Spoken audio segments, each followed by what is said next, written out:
इस्तकबाल पेश कर रहा हूँ। साथियों, सबसे पहले मैं कश्मीर इस्तकबाल नाम में मारे गए और दिल्ली हमले में मारे गए तमाम साथियों को श्रद्धांजलि अर्पित करता हूँ और इस हमले को कायरता नारे को कंडेम करता हूँ। इसके साथ मैं उन तमाम कश्मीरी साथियों को कलमे को सलाम करता हूँ जो आज सड़क पर निकल करके उन तमाम परिजनों के साथ खड़े हैं और कंधे से कंधे मिला करके बैठे हुए हैं।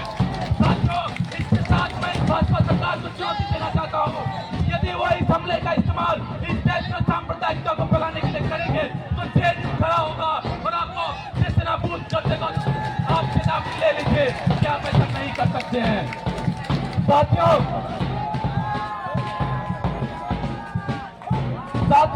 पिछले कई दिनों से जारी हिंसा के बावजूद इस जेएनयू के कलेक्टिव स्पिरिट ने इस बात को साबित किया है कि आज हमारे और आपके इस कैंपस में चुनाव होने के लिए जा रहा है। मैं जेएनयू के इस कलेक्टिव स्पिरिट को, इस कलेक्टिव रेजिलियंस को क्रांतिकारी इस्तकबाल पेश करता हूँ।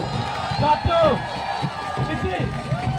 ये परिषद के लोग सोचे कि इस जेएनयू के इलेक्शन को वो चंडीगढ़ का मेयर इलेक्शन बना देंगे, लेकिन जेएनयू के स्टूडेंट ने इस बात को इंश्योर किया कि ये जेएनयू स्टूडेंट यूनियन का चुनाव है, चंडीगढ़ के मेयर इलेक्शन का चुनाव नहीं है। साथियों, फैज इसी दौर के बारे में कहते हैं कि निसार में तेरी कलियों के ऐ वतन की जहां चली है रस्म की सर झुका के चलो, जो कोई चलने वाला तब आपको निकले नजर झुका के चले, जिस्म जहां बचा के चले। लेकिन ये जेएनयू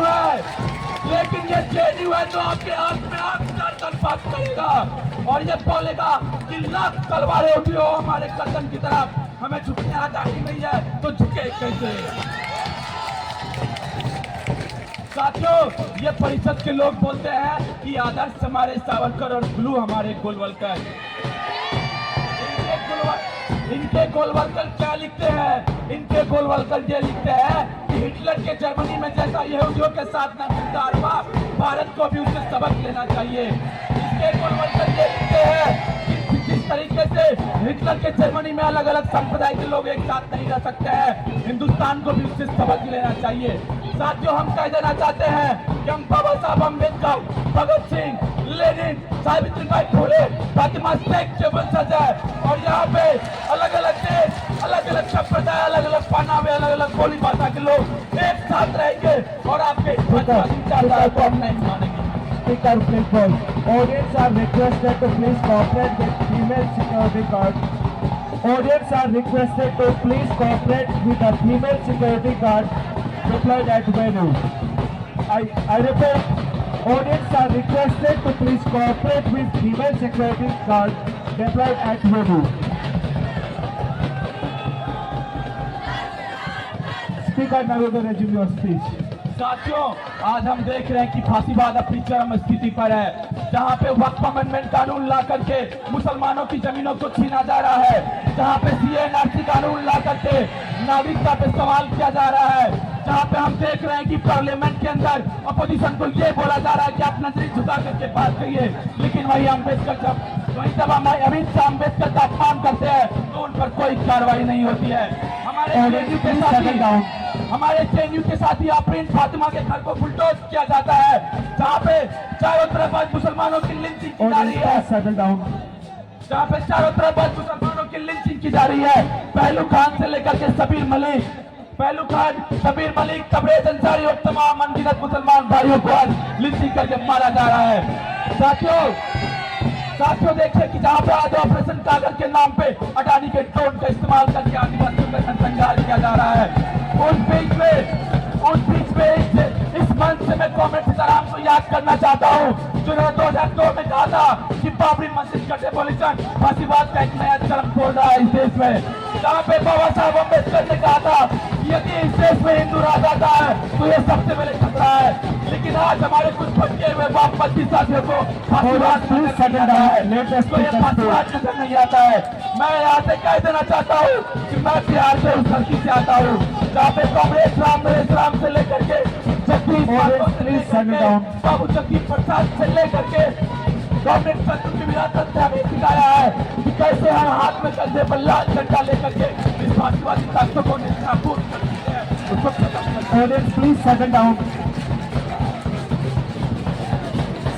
साथियों, आज इनके आकार राम माधव ले जाते हैं और ये बोलते हैं कि हमने एनईपी लाया है। और ये बोलते हैं कि एनईपी से हम कंजर्वेटिज्म के वैल्यूज को फ्लिप करेंगे।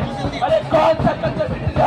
वो कंजर्वेटिज्म जो देश में जातिवाद फैलाता है, या वो कंजर्वेटिज्म उस देश में महिलाओं को घरों से नहीं निकलने देता है, या फिर वो कंजर्वेटिज्म जो मनुस्मृति को सेक्शन करता है, जिसमें ये लिखा गया है कि शूद्र यदि वेद पढ़ते हैं तो उसकी जीभ काट दिया जाए, और यदि शूद्र वेद को सुनते हैं तो उसके कान में शीशे डाल दिया जाए।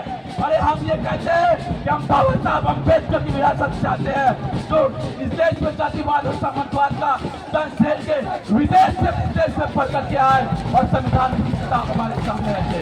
हम फातिमा से एक सावित्रीबाई फुले के वंशज है, जो इस देश में वंचितों और महिलाओं के लिए स्कूल के दरवाजे खोले हैं। तो आपकी इस एनईपी को मैं नहीं मानता हूँ। साथियों, आप देखिए कि जिस तरीके से इस कैंपस में फाइनेंशियल ऑटोनॉमी के नाम पे फंड को काट करके हेपा का लोन मॉडल इंट्रोड्यूस कर दिया गया है, जिस तरीके से हमारे इंफ्रास्ट्रक्चर की हालत है, आज हमारे इंजीनियरिंग और मैनेजमेंट में पढ़ने वाले दोस्तों को देखिए किस तरीके से इतना है और एक मिनट का वक्त नहीं मिलता है तो हमारे एसओई के दोस्तों लेकिन उसी वाइस चांसलर को आरएसएस के मुख्यालय का उद्घाटन करने का वक्त मिलता है। कितनी शर्मनाक बात है। Audience, please settle down. Audience, please settle down. Audience, please settle down. Audience, please settle down. Now you can resume your speech. साथियों, इस कैंपस में जो आज साइंस के लैब की हालत है, सही से लैब में इंस्ट्रूमेंट नहीं मिलता है, सही से लैब में केमिकल्स अवेलेबल नहीं है, और इस एडमिनिस्ट्रेशन को इसकी चिंता नहीं है। जहाँ पर हम देख रहे हैं कि इसी फंड कट के खिलाफ जमीन के आंदोलन को तेज करते हुए हैदराबाद सेंट्रल यूनिवर्सिटी ने हमें दिखाया है किस प्रकार से जमीन के आंदोलन को मजबूत किया जा सकता है।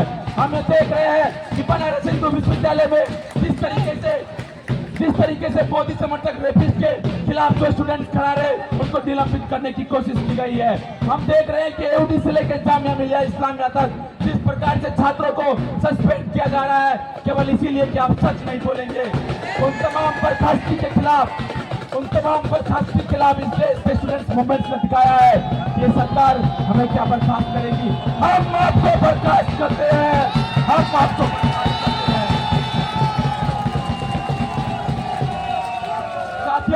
यही है जेएनयू का स्ट्रगल, यही है जेएनयू का जिद, और यही है जेएनयू का जिद। और उसी जेएनयू के जिद की बदौलत है कि इस कैंपस में आज तक खड़ा था और 1993 में डेप्रिवेशन पुलिस को दोबारा रजिस्ट्रेट किया है।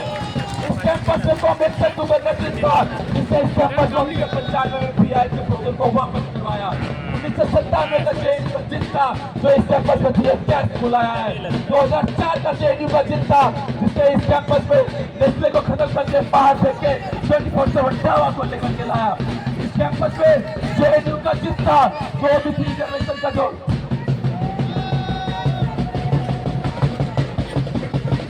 Audience, please settle down. Audience, please settle down. Audience, now you can resume your speech. ये जेएनयू का जिद था साथियों कि 2007 में जिस तरीके से ओबीसी रिजर्वेशन को डाइल्यूट करने की कोशिश की गई, कुछ संगठन खड़े थे जो ये बोल रहे थे कि ओबीसी रिजर्वेशन का डाइल्यूशन नहीं है, सीट कट है। आज साहब खड़ा होकर के यहाँ पे बोला था कि ये सीट कट नहीं, 50 का 33% है और ओबीसी रिजर्वेशन इस कैंपस में लागू हुआ। जब इस कैंपस में 100% अटेंडेंस की पॉलिसी लाई गई, जब इस कैंपस में 100% अटेंडेंस की पॉलिसी लाएगी तो वो जेएनयू का जिद था तो उसको वापस करवाया। जब इस कैंपस में 2019 में पीआई लाने की कोशिश की गई तो वो जेएनयू का जिद था तो पीआई के प्रोजेक्ट को वापस करवाया। और उसी जेएनयू के जिद का एक प्रतिबिंब बनकर मैं आपके सामने खड़ा हूँ और आप सभी लोगों से अपील करता हूँ। साथियों, आने वाले जेएनयू का जो विजन होगा वो विजन यही होगा कि इस कैंपस में जिस तरीके से आप देखेंगे पिछले साल 16 दिनों के भूख हड़ताल के बाद इस कैंपस को एडमिनिस्ट्रेशन को ये बात मानना पड़ा कि पश्चिमाबाद में रोड का इंफ्रास्ट्रक्चर तैयार होगा। इस कैंपस में administration Audience, please settle down. Audience, please settle down. EC members, please come on the dais. All EC members, please come on the dais.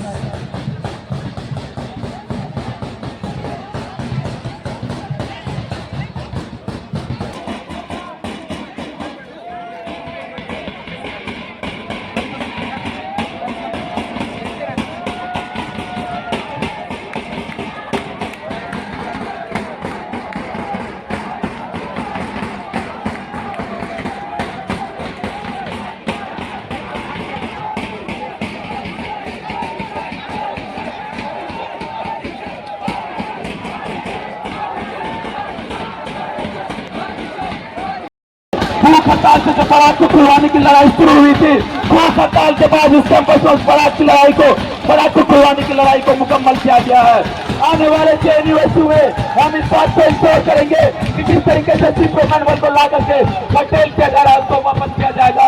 इस कैंपस में टीएस कैश को दोबारा रिइंस्टेट किया जाएगा। इस कैंपस में जेएनयू को दोबारा लाने के लिए स्ट्रगल किया जाएगा।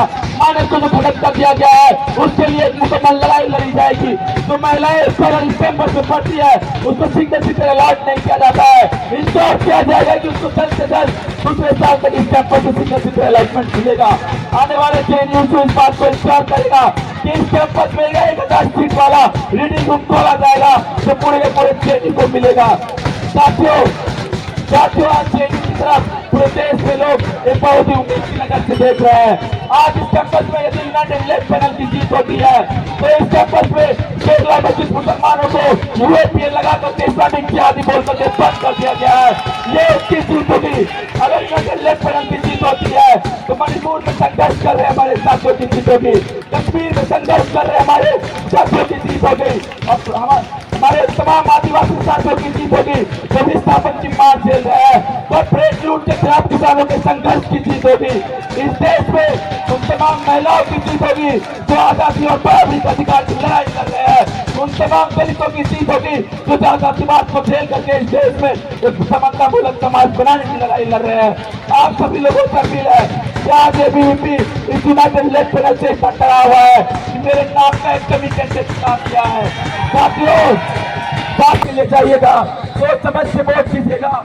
मेरा नाम Nitish Kumar PhD, presidential post से कैंडिडेट, वाइस प्रेसिडेंट पे कॉमरेड मनीषा, जनरल सेक्रेटरी पे कॉमरेड मुत्या और ज्वाइंट सेक्रेटरी पे कॉमरेड नरेश को वोट करिएगा। एक strong stable United left panel को जिताइएगा और जेएनयू की विरासत और उसकी लिगेसी को कैरी फॉरवर्ड कीजिएगा।